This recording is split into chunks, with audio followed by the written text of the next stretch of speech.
wherever in the galaxy you may be watching from, and welcome to the OH Report video podcast. That's right, we are the OH Report. Yeah, we see you out there, Dave.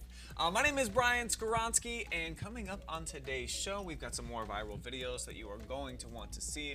We're going to talk about the toughest matchups for area teams that we see coming up on our broadcast later on in the week. We're also going to discuss how we spend our rainy days, maybe fill you in on some tips of how you could spend yours, our top favorite pump-up jams when we're heading into action for some sports or competition, and the debut of top plays in Friday Night Phenoms. Let's go ahead and go around the room and introduce everybody. We'll begin over here with our human tube man, not wearing glasses today, but always the backwards hat, Hayden Gray. Yeah, basically at this point it's a staple, so I feel like I'm naked if I leave the house without it. Glasses, I didn't feel like seeing today, so I look how I look. All right, and with these two over here, it is almost always National Best Friend Day. That's right, G-Man and Storm. Just so great that you guys get paired up at work almost every day. It's beautiful. Yeah, well, I wasn't sitting on the same side as Hayden, so. Yeah, I didn't want to really sit on that. especially. Yeah, my best friend's gone. Especially that without his being Travis' glasses. seat. Yeah, Stay away. I'll stay away. Yeah, only one four-eyed guy on the content providing atmosphere today. We usually have three, and me and G-Man are kind of on the outside, but we're dominant down here with our eagle-eye vision today.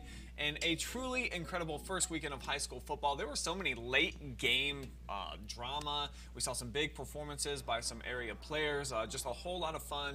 So without further ado, let's go ahead and dive into our top plays of the week from week one, all brought to you by Adina Corp. Brought to you by Adina Corporation. Just a sophomore is Braxton Prosser, but this Galleon Tiger was schooling Panthers like a veteran at nominee numero uno, looking more like the king of the jungle as he jukes the D-line inside before breaking it out to the edge where he shakes, zips, and quicks his way into the end zone for a 15-yard tutty run. McComb would get the win, but Prosser gets the top play nominee. We take you to crunch time for play number 2. It's Victor Skoog. He's going to slide through a hole so big, the Clear 14 bus could have cruised through for the score that was heard all around the valley. Game winner for Skoog and the boys, who squeaked out a 21-20 victory over Lucas, thanks in large part to this 9-yard touchdown run to clinch a 1-0 start for the Colts. Coming in at number 3, Matthew Sprang and the Loudonville Redbirds had some momentum driving the ball down the field, but Sprang was seeing ghosts out there as Addison Raymer, coming out of nowhere, almost like Jeff Hardy, coming off the top rope with a swatting bomb, snatching the rock out of the sky, and taking this one 50 yards all the way to the concession stand to put away Loudonville 49-14. Did you see Raymer at the concession stand, Storm, waiting in line for like a shredded chicken Sammy or something? No, I was actually getting the shredded chicken sandwich. He was actually getting nachos. I was a little bit surprised about that, but a little spoiler, that would not be the only touchdown he had in this one. Moving on to number 4, hello, Newman. And welcome into the record books, Carter Newman, with the longest rushing play in the history of Lexington football here at nominee number 4. You can't get much longer than 97 yards. Carter toted the rock for every last one of them. Lots of love for the big sexies up front, too. Newman does break the initial tackle, but it was cool running straight downhill once he got out of the backfield, Hayden. Yeah, you got to leave it up to the big boys up front. They should honestly get their names down in that record book with him, because they get to that second level, he's untouched, and then he's going to break away and turn on the Jets. Maybe he can share the nominee with his guys up front. 97 yards into the history books. Now, down to North Bloomfield Township we go, where Hunter Folk, showing why he should be the king of the castle, mossing the Elgin defender to cap off a perfect offensive night for Northmore. 25-yard touchdown snare and a 45-0 win over the Comets. That spot on the field must be a lucky spot, because if you remember week 10 last year, Jay Melchiori made the same Moss catch, one-handed though, in that same spot in the end zone. Love the focus by Folk here too.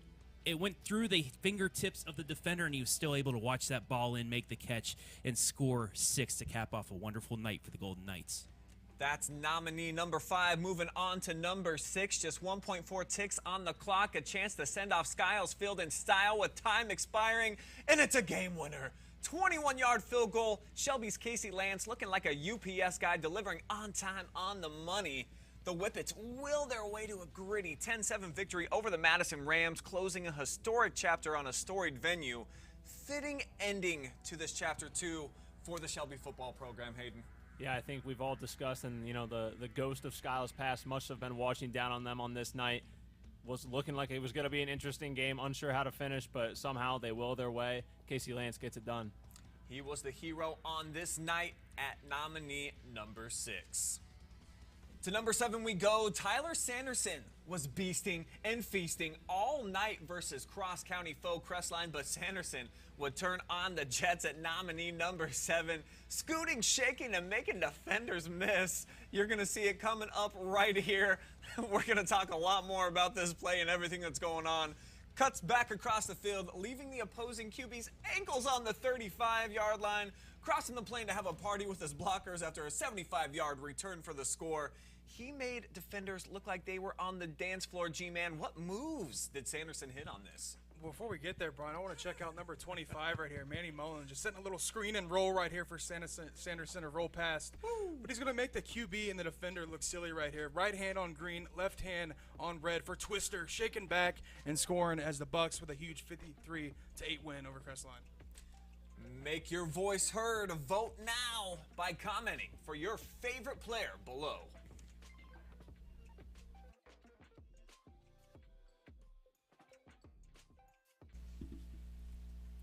So remember to make your vote count. We're going to repost the video for the top plays and the phenoms every single week coming up here in just a little bit right after the show. So comment on there. If we see some coming through on our Facebook and our YouTube during the actual podcast, we'll try to count those as well. But the real vote all goes down on the full collection of platforms that we have when we repost it. Now let's take a look at the most impressive individual performances that we had from week number 1 on Adina Corporation's Friday Night Phenoms.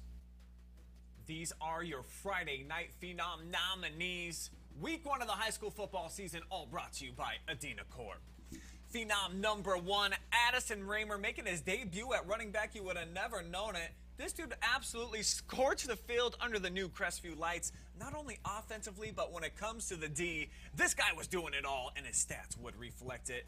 Storm, you got to see this guy in person. How dominant was he all over the field? Yeah, unfortunately, I can't put Marshall Shepard up for nomination. He wouldn't have won it anyways. You know that. But Addison Raymer, next best thing, 21 carries for 121 yards, 2 rushing touchdowns, and a pick 6. Like you said, doing it all. And on the new turf with under the new lights on Thursday night. How cool is that? First game of high school football pretty much in the state, so couldn't be much cooler than that. Kicking off the season in style, Raymer, a big part of the Week 1 win for the Cougars. Our next phenom from Buckeye Central's 53-8 victory over Crestline was junior quarterback Derek Dean, who was 8 of 9, didn't have to throw it a lot, but he was pretty efficient. 169 yards, 4 touchdowns. Kid was putting up Madden numbers, G-Man. What was the recipe for success for Dean to dominate the Dogs? Dean was phenomenal all night, Brian. Just getting into his playmakers in space and making defenders look pretty silly, racking up not 1, not 2, not 3, but 4 passing touchdowns in the Bucks' blowout win over the Dogs. An aerial attack that could not be stopped as the Bucks win back-to-back season openers since 2014. 53-8, a big win for the Bucks. Dean, money all night long. Our next nominee found the end zone so many times at High C Park that he started leaving rent checks on his way out of the zone. Every time you blinked, Macomb's Braxton Altheiser was making house calls, chomping num num num num num on a 5-pack of pay dirt sandwiches as the Panthers run up a 54-28 victory over Galleon to kick off the season. We got to let this one roll out so that you can see all of the different touchdowns and the different forms and fashion. And they were explosive plays too. All of them at least 15 yards, I think. A couple 60-plus yard touchdown catches. That one, a 27-yarder to cap things off, and a blowout win to start the season with a big victory. To nominee number 4 we go, Max Lauer of the 1-0 Golden Knights. It's the Northmore senior picking up where he left off last season, leaving defenders in his wake as he went for 170 yards in a 3-pack of scores. 163 of those in the first half alone, as Northmore wouldn't really need them in the second half. They shellac Elgin 45-zip. And he had run so impressive that our own Eric Will broke it down on the pigskin on Friday night. But he was impressive last season. He's gotten even stronger over the offseason. And with Dane Nauman's 300 yards going to the MOAC, he is the feature back in the KMAC. And he showed off in week 1 as the Golden Knights, after losing 11 starters, hey, they're still picking up right where they left off, 1-0. Yeah, they got their biggest, strongest mule back in the starting lineup. Expect huge things out of Lauer, as you saw him deliver in week number 1. Mammoth night for our 5th nominee, known now at the OH.Report simply as Slicky Ricky. Breezing by so many defenders, he could start some windmills. You guys keeping up with me with the hyperbole here? That's right. This Tiger senior only needed 9 carries to break off the Norwalk defense for 83 yards and a quartet of TDs. Slicky Ricky added a sacked lunch on the other side of the ball, too, and a blowout win for Senior High to kick off their season. They go up on the road by the lake, and this guy right here carried the Tigers into the end zone 4 times to help lead them to victory on opening night. Ricky Mills, our 5th nominee from Mansfield Senior High. Make sure that you make your voice heard. Vote for the top player of the week. Winners always announced Friday nights live on the Friday Night Pigskin.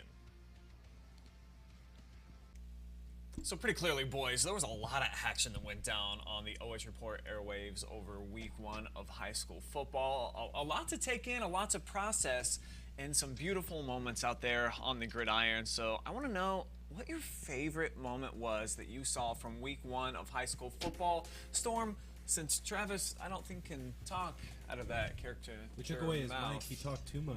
Yeah. This is for the better. You go ahead, lead us off.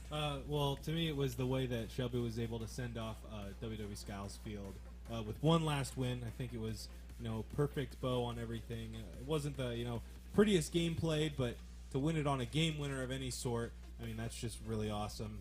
Retiring a legendary field, and there have been so many legends that have played on that field. I know I kind of stole it from you, Hayden. I'm sorry.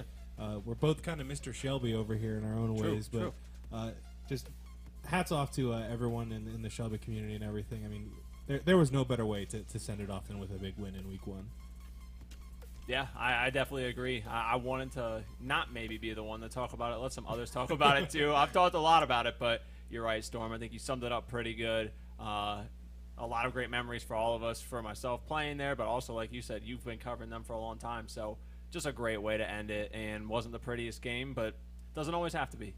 Yeah, I think it's so perfect. It was gritty down to the final play, but to get a walk-off win, it doesn't matter how crappy the game was up to that point. Look at the joy, the jubilation. What was the party like down on the field after the game, Hayden? How long did people stick around and want to be a part of that place? Yeah, it was pretty intense. So I was fortunate enough to get over and get Casey pretty quick to talk to him, but I mean, there were people still standing around long after I got done doing that. I obviously had to get back for the show, but I know a couple of the officers there doing security were a little bit anxious to get people off the field, said that, they're only on the clock till 9:30, so let's wrap this up. But there's no shutting down that party, so I don't know how long they went, but I think they deserved every minute. Yeah, I'm sure that there's a few hangovers over there in Shelby Country. Of course, not from the athletes, of course. Just the town collectively being up for a couple of days, having a great time, celebrating, putting Skiles to rest in quality fashion. G-Man, let's pivot and let's talk about your favorite memory from week number 1. What's the top moment, game, or thing that you're going to remember most? Well, Brian, mine also is actually this one. It's all this. Mine is this one. So, both my games that I covered were, you could say blowouts, I guess. Buckeye Central and Crestline, and then Crestview and Lonville. So I had to kind of surf around the OH.Report and kind of see which game was the best. And I think this just leading up from really the offseason point of them having to retire, WW Skiles Field, and then having Casey Lance make a game-winning field goal. I mean, how great is that? Just to retire that place and have those fans, send them off happy, because I think if you reverse roles, how different would the field be? Maybe for the entire season if they were able to drop that game against Madison, a rival that they play and not send out Scholars Field the way that it should have been sent out. So shout out to Shelby, they able to get it done in that community.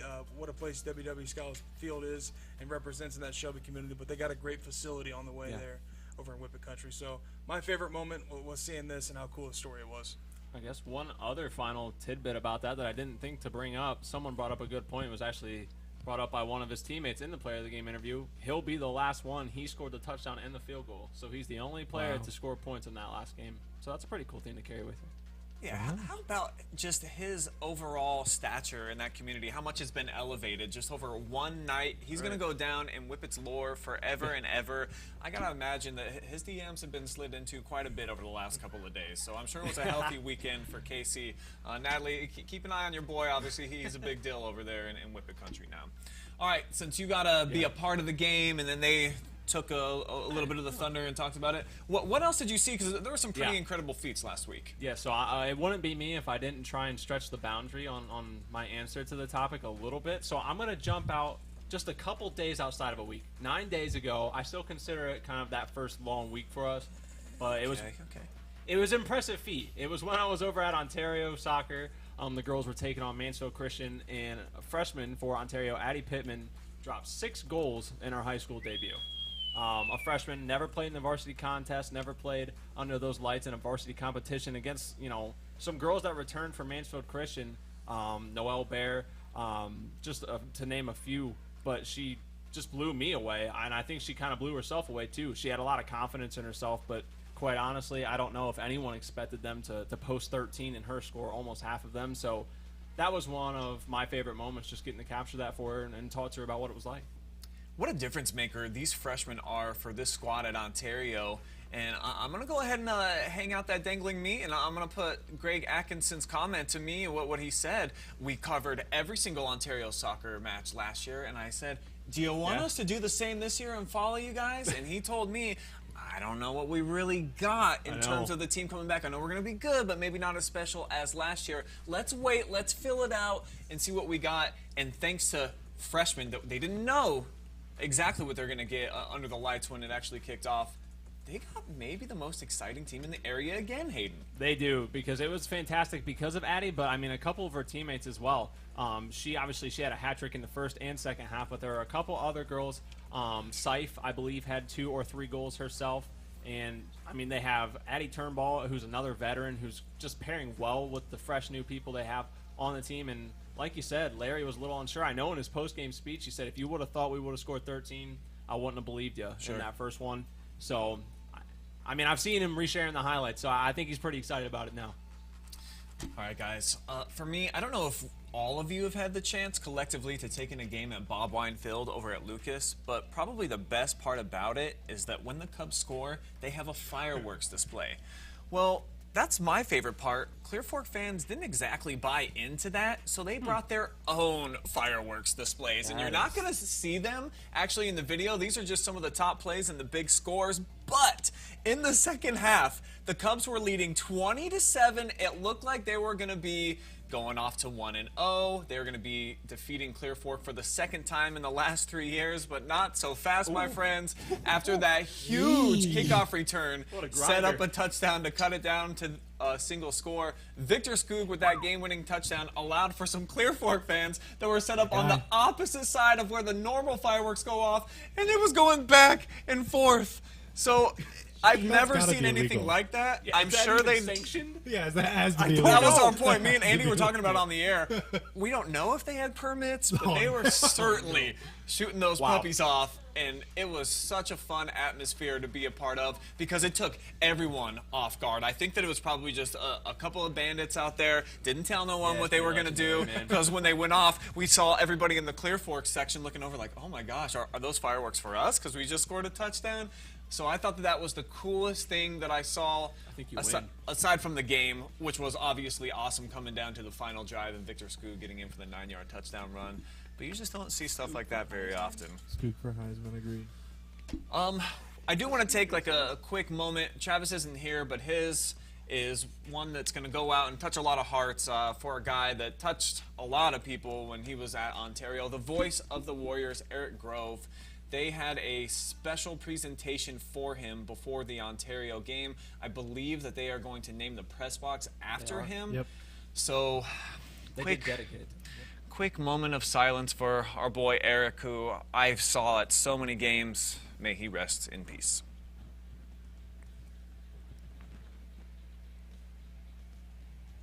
And I know that he was definitely watching the Warriors get a win over Lexington in week 1 from the heavens above. So big shout out to Eric Grove, his family, all grade A, top flight people. Love them all to death. Wish that we could have him in the press box, but his spirit guarantees will be walking around out there for years and years to come. Probably had something to do with this game-winning touchdown run right there. All right, guys. Lots of tough tests for area schools this week in all sports, but when you look at the schedule of who we have coming up on our games, and obviously there's a lot here at the OH.Report, Hayden, who do you think has the toughest challenge on the schedule, a big hurdle that if they can get over it, you feel like, wow, well done, and their trajectory is going like this? Well, I'm going to actually go over to the soccer end of things, and I'm going to say that the Ashland Arrows have a tough test coming up when they have to come play Madison this week. Madison off to a hot start. They're 3-0 on the year. I know, Storm, you got to see them take on Vermilion. I believe that was a 4-2 game, or match, excuse me. But Ashland not off to the start that maybe we had expected. I know when we talked to Jesse Ryder about teams to watch for at the beginning of the season, Ashland always floated around there in that OCC name, and you don't want to get too premature, but when you have these conference opponents coming up quickly and the season, soccer is further into the season than football already, you don't want to drop any of these matches. So I think Ashland, if they can get one up on Madison, hand them a loss, they give themselves a chance to get confidence from that and still feel like they can compete for an OCC. So again, you don't want to jump to way too early conclusions, but I think Madison, if they take care of business here tonight, might be looking at an OCC, front runner spot, or they're in control of it at least. What I think is so cool about Madison, I got to see them in their Friday night football win over Clear Fork, is that they're very similar to Ontario. They have a loaded junior class. Jesse was very high on them, but he's like, I think it's the kids that are getting their first varsity experience tonight that are going to be the ones to watch. And it was the freshmen that were the most dynamic playmakers on the team. So this is a Rams team that I think off to a great start will only get better and better and better. Coach Lord over there, I mean, good Lord, I don't know how long he's been doing it, at least 20 years. He's going to have his kids ready. Should be a big performance for them. Looking for a victory again to stay undefeated. I'll go next, and I'm going to keep it on the soccer pitch because there's one team in Division II that's been to State Final Four, I believe, 3 times since 2017, including going to the state championship game last year. And that team is coming to the Ontario Soccer Complex later on this week. That's right, I'm talking about the Bay Rockets, and the Warriors are going to get a shot at them for the 2nd consecutive season in the regular season. Bay beat them 3-2 last year. And it's just one of those perennial programs, maybe the best that we have in Division II in the entire state of Ohio. So for Ontario, this is one coming off of a loss that you got circled on your schedule. You lose to your rival in Lexington. You don't want to come out of the gates with a couple of losses in 2 weeks. So I think this is a crucial matchup for the Warriors, just for their confidence level, for tournament seeding, all the things that you normally aren't thinking about early on in the campaign because there's such a long way to go. But this is a program that when you go against Bay, it's a true barometer of, are you good enough to compete for a state championship? Ontario's got a All-American back. They've got some other weapons too on the outside.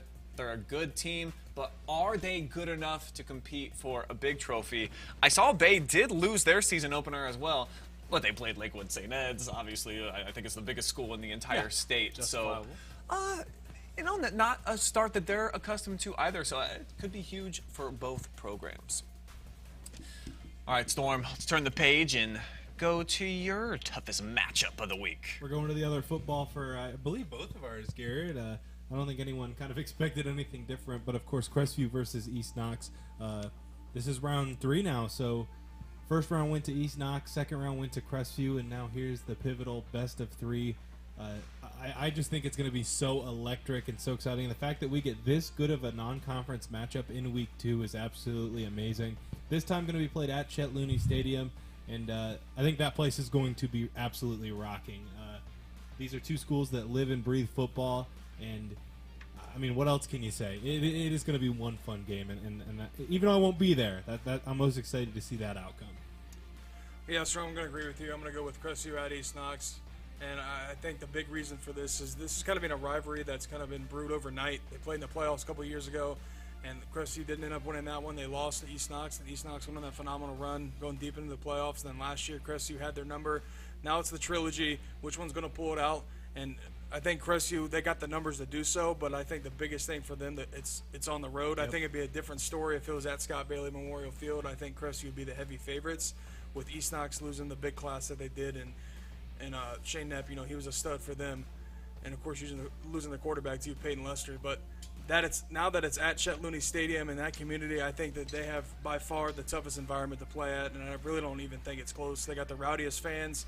They care about their program so much, and they're always going to show out. So I think for Crestview to go in there, go down to Howard, Ohio, and beat them, it's still a very solid team too. Don't get me wrong. I think it's going to be tougher than some people think. I think it's going to be a pretty close game. Everyone, of course, really riding high on the Cougars, and rightfully so. You guys got a chance to see them in Week 1. East Knox as well, coming up with a big win. They had the quarterback questions during the offseason. They didn't have one identified a week and a half before the kickoff to their Week 1 game, so evidently they filled that hole. They looked pretty good last week. Both teams did.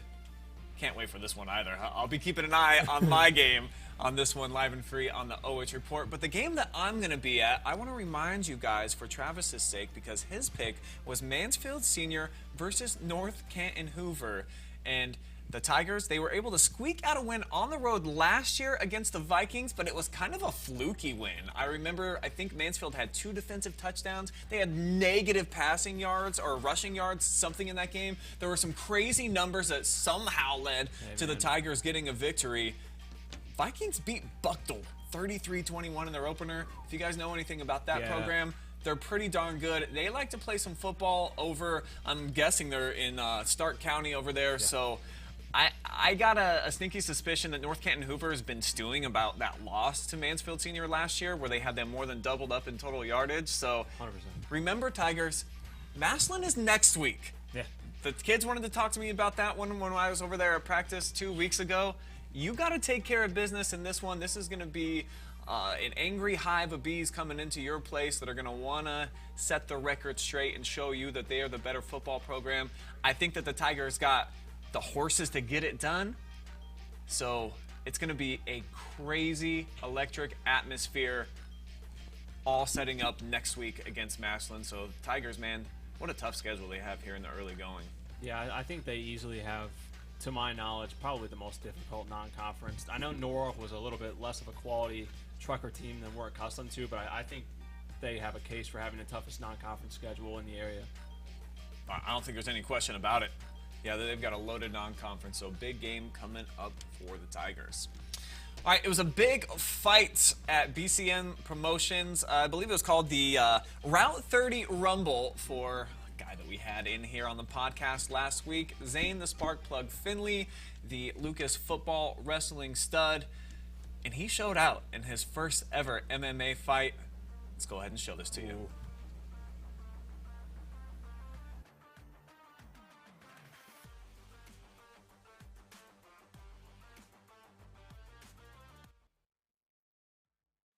Blessing for me, my successes only made them envious, they got upset. I had to put all their egos in check.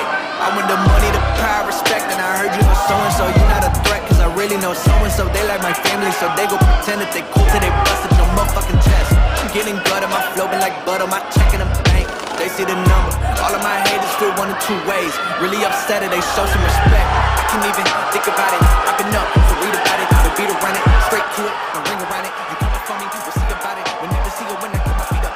100 meters where I run the field, and go catching and I'm on a peel. I had to re-up on a reel, so you stay defeated, and put it back into the bit, cause I don't really need it. I heard they checking for me, no one checking on me, so I had to go run up and check. I got the message on me, get no flexing on me, my attorney gon' call and collect. Blessings on blessings for me, my successes only made them envious, they got upset. I had to put all their egos in check. I had to put all their egos in check. You're not entitled to anything else. I get 10 years of this under my belt. Your art is an art, they don't feel it, and nobody hears it. Initiative stay on the shelf. Your ego done got in the way. You gotta die to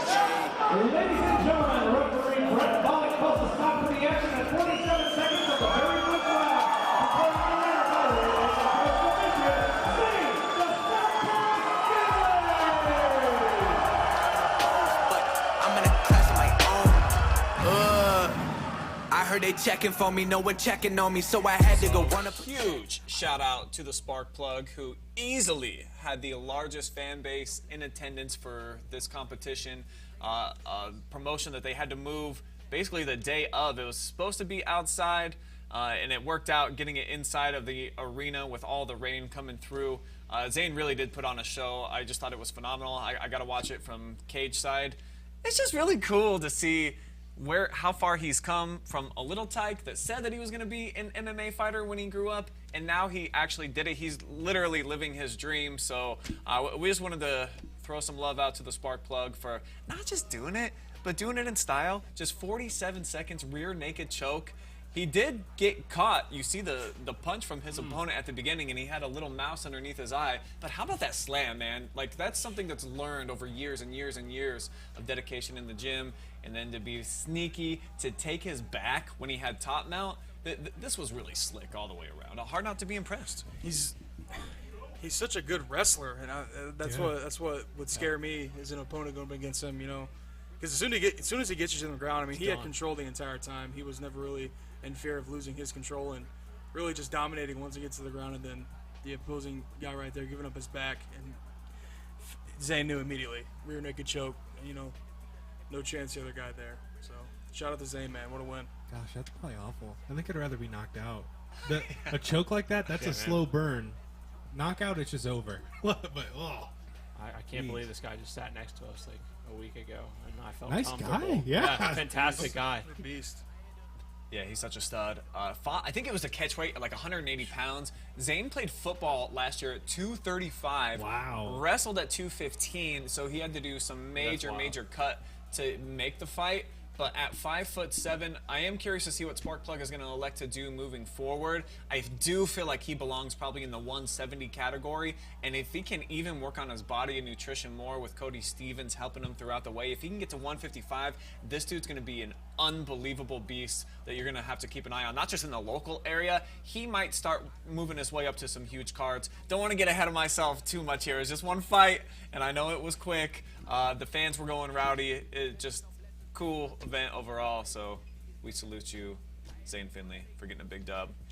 Zane walked out to kind of a slower song to get into his mental state, though, I noticed. It was like some piano. I didn't actually know it, but again, it was kind of more of a soothing thing, got him in the Zen mode that he needed. So when you guys play sports, what do you typically listen to? How do you get in the zone before you go out for some competition? Storm, I know that dunk ball is probably like at the top of your pinnacle in terms of games that you play. So what are you listening to on your playlist before you head in? Well, I know when it's me and Garrett in the car at the same time, it's Evanescence. Ooh. So I know I didn't put that as my answer, but my playlist is, I don't really change playlists a whole lot. I like to be hyped up all the time, so I listen to a lot of Young Gravy, honestly. So that's kind of my hype up thing. Big fan of his. I've been a big fan of his for a long time, and I don't know, his music, it's just fun enough to kind of get me in a good mood, and then just kind of hype enough and rap enough to kind of get me hyped up as well. But I also like a lot of rock and some harder rap music like Logic and things like that. So, but mainly on the Gravy train for me. Give Gravy a plug for maybe the favorite pump up song that he made that you like. My favorite pump up song. Oh, you put me on the spot here. Probably Miami Ice. I really like that song. Maybe not everyone's kind of cup of tea for hype up music, but definitely mine. I gotta tell you, we got one request at the wedding that I did 2 weeks ago for a Young Gravy song, and we turned it on, and I liked it. I had never heard it before, and I spun it, but it cleared the dance floor, and me and Troy were like both really disappointed. We had to cut it off after about a minute. I didn't get it. Was it Betty Get Money? What was it? You remember, Troy, the name of the song? Yeah. Probably was that one. That was like the song of the summer. It was pretty good. Just not according to the people at the party. But I had a good time. All right, G-Man, if you're not in the car with Storm playing some Evanescence, what are you jamming Bring out me to to? life. If I gotta get something to pump me up, it's probably a good mix of rap and rock. For rock, I mean, back when I used to play football at the high school level, I used to listen to Seven Nation Army a lot. That was kind of my song right before I would go out onto the field. Enter Sandman by Metallica is another good one.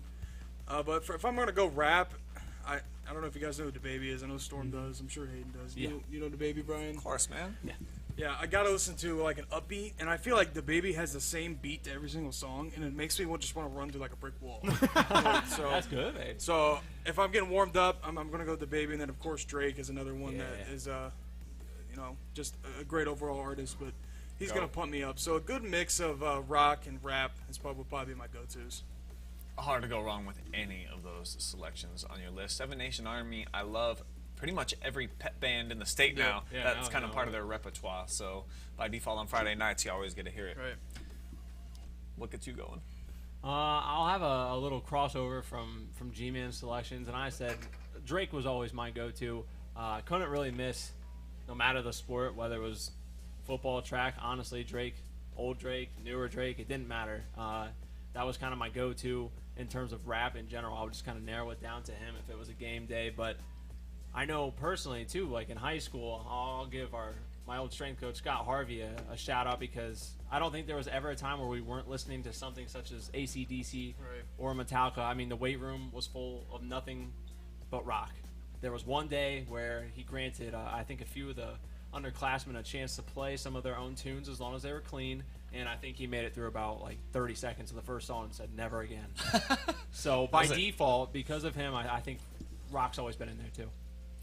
You're 100% right. That I think it all depends on the flavor of the sport and the mindset that you're trying to get into. Because I'm going to go play basketball, I have to listen to hip-hop. Drake is always at the top of my charts too, so great choice there. But if I'm going to go play like some flag football or something a little bit more aggressive, I do like to get some rock.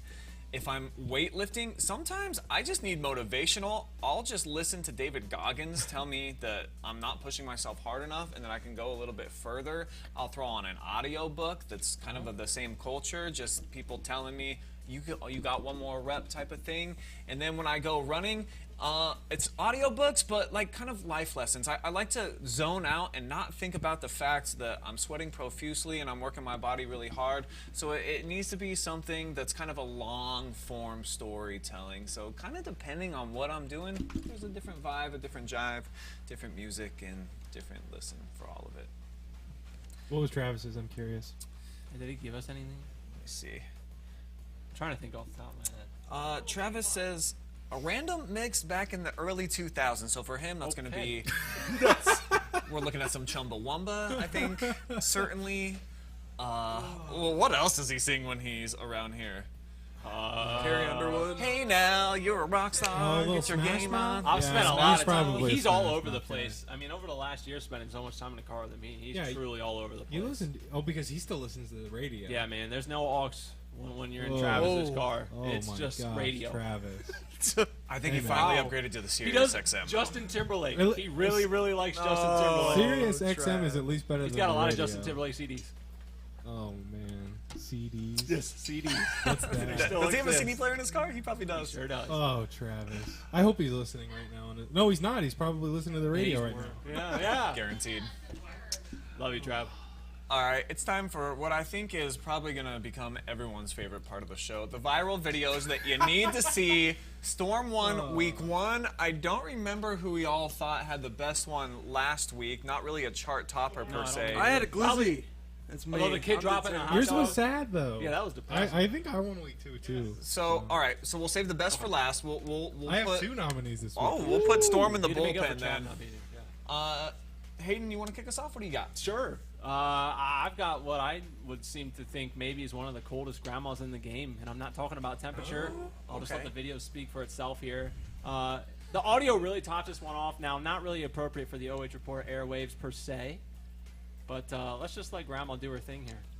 I've seen this. Now, what is she listening to? Some real hard rap. But I mean, she gets the dap right there, the be getting the backwards gritty. hat. And then I believe after studying the video a bit, she's sniffing a Canadian 100 right there. Ooh.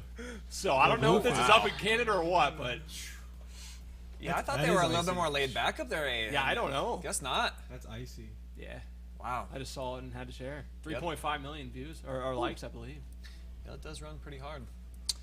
Can you top that, G-Man? Well, I'm just gonna say Storm is gonna win again. So just go ahead and we'll go ahead and do that. I'll just go ahead and say that. But yeah, we can roll mine. Mine's one's a me, Gina. mine's a Yours are sport always clip. sports ones. Yeah. I don't know if you guys seen this, but this is McDonald's? Westerville Central. So they're down 3 points with about 5 seconds remaining. Now, a little bit of quality issues here, but Was this week? this is this week. This was Friday night. So what's your? This is this year, baby. This is this year. Yeah, week 1.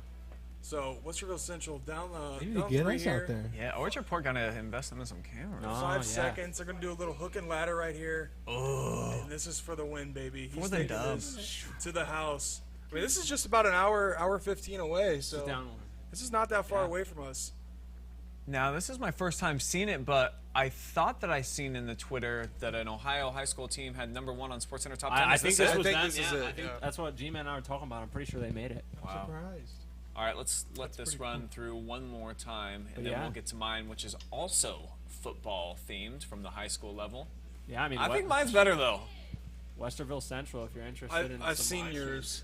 I've seen yours. Did you check mine Yeah. out? can't I remember actually if I'd thought seen about that yours. one, but I thought this one's a little bit more local. So. G-Man had actually seen my grandma video too. I was I did. surprised. We need to have a theme. Yeah. Because, like, yours G-Man's has no guys company. are cool, but I think that mine's funny. So, All like, right. sports themes maybe or something. I don't know. Next week, we'll get our act together. We'll get a theme We'll for have it it. themed up. Straight. All right, let's keep the football theme going at the high school level. This is a team in Loganville, Georgia. Let's take you to the 4th overtime, okay? So they've already showed everything that they can. They had to go deep into the bag of tricks to try to get the dub. So keep an eye on the quarterback and how he gets this pass off. Oh! What? That's the pig play right there. That's literally. Dude, I don't even know if I when can you're throw a playing spiral horse. at all backwards. How did this work? This would be the game-winning touchdown, of course, in quadruple overtime. The tight end, you see the late release. Wow. He gets on the linebacker isolated and then takes off. But the over-the-head throw, I don't even know why that was necessary, but it's on the money. It was 4th OT, maybe. It's a dime too. He's leading him like right into the end zone. Perfect. I mean, think about the guts you'd have to call that play. I mean, you gotta think. You're gonna go out and throw it behind your head. Okay, coach. quadruple overtime. I don't know. It's probably what 11:30. All the Coach I mean, is just you're like, play- you know you're done what? with your plays. Yeah. You ran out. They probably drew this on the clipboard. It was like, just run this. That's literally that's when you throw in the ball. You draw on the ball in backyard football. You almost Yeah, dude, think that's on the that palm of your hand. Coach probably was like drawing it up and showing him, and then he probably asked the quarterback, "Is this over your head?" And he's like, "Yeah, I got you, coach." Like, no, what do you Like mean? that run? Yeah. And then he just went out there and, yep, dimage, full send, game winner. Wow, 4th OT. I mean, to be honest, like if my coach was like, "I want you to throw it over the back of your head," I would be like, "No." I think I would say no too. I would say I this would- is on so- you, I coach. think I'm if it better doesn't this way, work. I think Coach. I'd be like, are you serious? I'll just say you gotta Unless live with the maybe they result. discovered in practice, or he's in pig, like just had the Yeah, granny that's shot the, down. That's the pig shot. it was when, like a when you spiral. and your friend have both been on PI for 3 hours, that's the shot you use to end it. Yeah. Because you're all out of ideas. like, gosh. There's no more dribble through your legs. It's all right. I'm going to throw it backwards as hard as I can. Until they're like, all right, you got to prove it for the win. You're Yep. like, oh, geez. Yeah, let's go let's ahead see and Travis's. actually, Storm, let's see your first one, and then we'll go to Travis. Okay, I'm We'll not need sure something what after order they're this. going to come in, so we'll let whatever Adam decides. Oh, this is a good one. So this is in the Breaking Bad universe. It's me if being a silly little goofball was illegal, and I think that's pretty accurate for me. Because you're a silly little I think goof. I'm a silly little goofball, and this is kind of like the Garrett's thing, though. He loves the word goofball, so I always tell Storm when we're getting ready to go to the game, like I'm in a goofball mood. so I always think it was whenever I actually like the first time I saw this, I was actually crying. I was in tears. I was laughing so hard. So Maybe it's a bit more of an inside joke for you two. No, he's getting arrested because he's a silly little goofball. yeah. There's other people that must think this is funny though, because you didn't make this, did you? Storm? No, I didn't make Right. this. So somebody has the same sense of humor. That we do because that's hilarious. Oh man. Oh. All right, if I get a vote, I'm still taking the kid throwing it over his head for the game winner in 4th overtime. Let's see where Travis grandma. went with this. Oh, Oh, wow. there you Thanks, go. Trav. Well, at least it's Columbus. Okay, I thought it was going to be West Virginia. Still, I mean, read the room. Go over his head. Ooh. That was dirty. Okay. Oh, what the? Oh. Yeah. Is that the viral part of it? Yeah, I got to see that again. Okay, That's so pretty cool. obviously smooth, and Push then him over. get off me. A bit of a card there, eh? Nutmegged him. I didn't notice that the first time. And then this setup, nasty. Ooh. All right. Left foot. Oh, please tell me. But let's slow-moed it. see this. Oh, got stuck on the Needs to learn- I slide. think about the Yeah, I don't think that was on ACL. purpose. He needs to work on his Stuck celebration, on the man. slide. Ouchies. I just want to see the. I just want to see the slide. Ouch. Gets worse every time you see it. All right, Storm, go ahead, take us home. Yeah. What are we gonna see with this last one? So Plankton steals the formula, and then Mr. Krabs stealing, cranking 90s on Plankton. He's got to get the formula back. One Okay. pumps him, then hits the dance moves, hits the Fortnite emote, I know what MJ's voting for. edits, and then throws Plankton back. No, it's to the Chick edit of Chumbucket. Fortnite. So that was close. I mean, that was pretty scary. He Look was at the getting speed away. by Krabs. Yeah, look at the builds. Oh my gosh, Cone, you're boxed in, boxed like a fish. Plankton literally has no Dollar earnings. Tree headset? That's crazy. Yeah, literal Dollar Tree headset, no earnings. Pickaxed him too. That's disrespectful. Yeah. That is. Shout out to disrespectful. Krabs. Yeah, big Fortnite guy. Yeah, I'd take that one. I'm going with that That goes one. my vote. I got that one too. Grandma's I cool, like but that that's one. comedy. Well, there you have it, folks. Storm again with the viral video that you need to see. The winner. Look at the crab. I mean, with the Krabs build. deserves all the credit. He was cranking those 90s, man.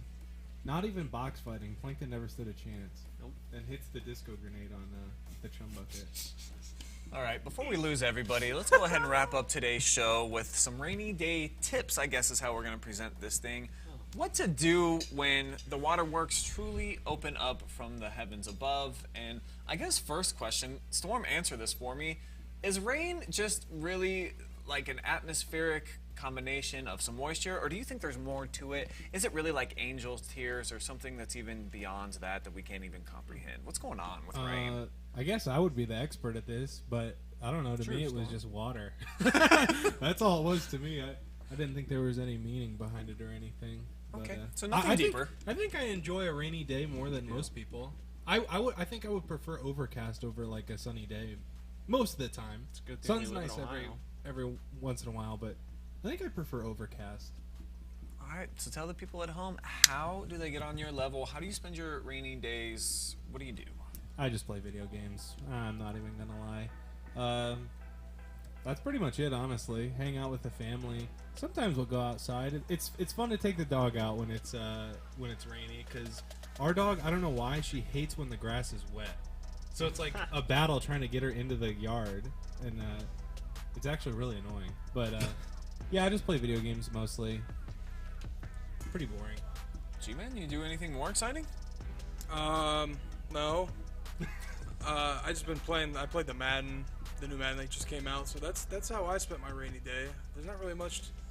I like to do, like physical activity if I go outside, like maybe work out or play basketball or some sort of sport. But when it's raining, it kind of defeats the whole purpose. I'll just go play like I'm in, playing football outside in Madden. So no, I'm pretty boring.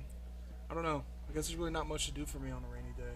As I've grown up, I feel like when I was younger, rain wasn't that big of an inconvenience. But as I've become more of an adult, I'm like, oh wow, it really sucks when it rains, and I hate getting wet. I hate going out in the rain. I like watching it from the inside, but it's like Exactly. as I've grown more into an adult, it's like, dude, this sucks. Well, I think that there are so many structures in the universe now that you don't have to be outside when it's Yeah. raining. So to me, there's just minimal impact. Everything that I wanted to do on Saturday, I was able to get in. I went and saw the MMA fight with our boy Zane Finley. I got a belly up at the bar for a couple of hours and talk about the week that we just had, which was an awesome one. And then finish it off with a little nightcap at the house. Me and my family playing some games. Some Can You Name This Lyric to the tune? Unbelievable how good my daughter is at that, by the way. So if you think you know lyrics, come at me, bro. I'll put some money on the table on my daughter, Aaliyah. So just playing things that are inside, in the words of Andre 3000, you can plan a pretty picnic, but you can't predict the weather. Well, we kind of can now with all these radars and stuff. So if you know the rain's coming, just have activities to do inside.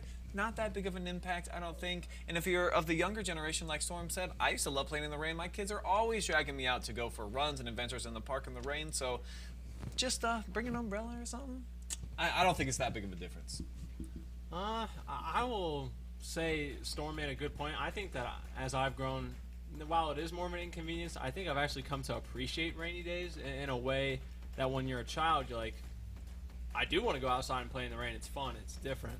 I think now that I appreciate rainy days as a reason to not feel so down on myself for not going out and doing something.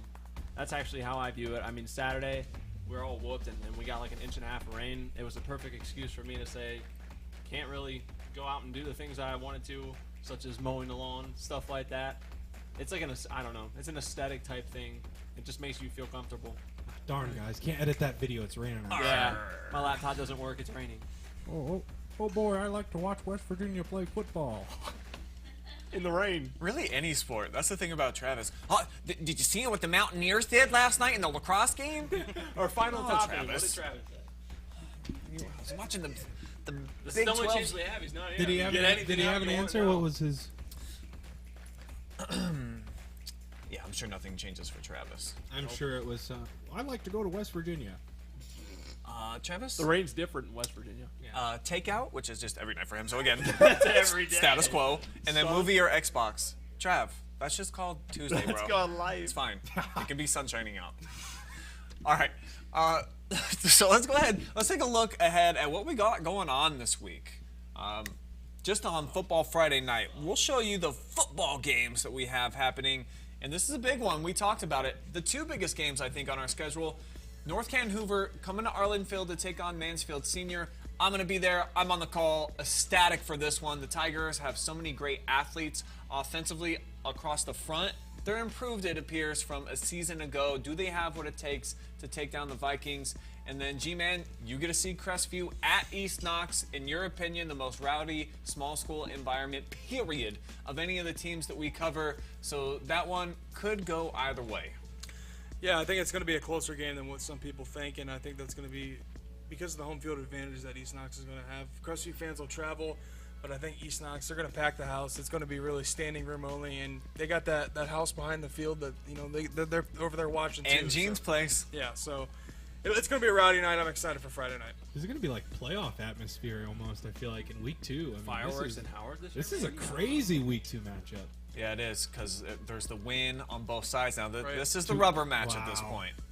All right, what else we got for you guys lined up on Friday night? How about Winford traveling to Pleasant? We're going to be partnering up with our friends over at WBCO. They are going to be on the call. Hayden, you're going to be in the house too with Storm. Expectations for the Royals trying to bounce back from a loss in week 1. Tough place to play at Pleasant. Yeah, I mean, I think sometimes we forget to value Pleasant. The MOAC, I think we learned from week 1 is kind of anyone's game. And I think Pleasant, after only just playing 1 week, obviously no one's out of it yet. So could have a nice outing at home against Winford, who's been struggling, just recently as of last year, and we're not known to traditionally see them struggle. So I'll be interested to see Storm. Well, I actually have some different expectations. It'll actually be Hayden's first game directing, I believe. So Ooh, that's right. yeah, so I think I'm a little more. I'm not excited worried about the game that. actually anymore. Yeah. So I know the first game directing can always get a little nerve. So I got some high expectations for Hayden though. And then we also will have Wadsworth at Worcester. Saying it correctly. Worcester? I know they like to be called Worcester. Woo Town, Phonetically correct. but it's Worcester. We're getting it right here. So Wadsworth going on the road. Travis is going to be on the call for that one, along with our Andy Jardy. And then Nick Jacobs returning to the action will be on camera for us. So he's been doing some big-time productions, enhancing his skills with the Guardians and the Indians, whatever you want to call them at this point. So it should be a good game. Next. Oh, that's it. We do also have 2 highlights that you guys can watch. We're going to have Galleon on the road at Cary, and everybody really impressed with what Cary did in week 1. Their only loss a season ago came in that week 1 matchup. They kind of trounced them. Well, last year wasn't Galleon up on Cary like late in the game? Yeah, I think Yeah, you were there, right? Yeah, they were up, I believe, like 21-14 at half, but they didn't score in the second half. Cary kind of blew it open at the end, but yeah, Cary, man, they don't rebuild, they reload. I expect them to pull that one out. And then Shelby Whippets are heading over to Lexington. They're going to be taking on the Minutemen, a team coming off of a tough loss on the road at Ontario. Shelby, of course, riding high after the game-winning kick from Casey Lance. Richland County rivalry, Hayden, that you were a part of. Should be a fun one. Yeah, I think it'll be one of those that I think every game that would be considered a rivalry game is a little bit different this year, just because of the guys that are gone now and some of these teams catching up to speed a little bit. I think the playing ground's a little bit more even, and I'll be interested to see Lexington. They looked good against Ontario, but they just weren't able to get it done, and so I think they'll be angry and looking to take that out on the Whippets. And the thing about Shelby too is that every other team that they play is gonna have they're gonna be hungry against Shelby for what pretty much every team got last year. Lexington especially, I think, in the same week 2. So I think Lexington will come out all guns blazing here. You can see highlights from all of those games on the Friday Night Pigskin. That is live beginning around 11:30 right here on the OH Report. It'll be on our Facebook and our YouTube, and be on the lookout on all of our platforms. We're going to put out our schedule for the entire week, if not tonight, sometime tomorrow. That way you guys know what is popping off on the OH Network all week long. Fun podcast, a little less loquacious than normal, of course, with Big League being out of the equation. He's over at Northmore taking in a cross-country event, so we'll have highlights of that later tonight that you can check out. And all of our highlights and live streams from week 1, an exciting week 1, they're all still there for the viewing. So come to our website if you want to see them all in one place, or on our Facebook and YouTube. They're for life, guys. You can always go back and watch these games. I think that's one of the best parts. For life. But for me and the gang here on the podcast, I want to say so long. We'll have Big League back next week. I love West Virginia. It's so awesome. I love Chuck City. I love Northmore. Somebody get me a vacation.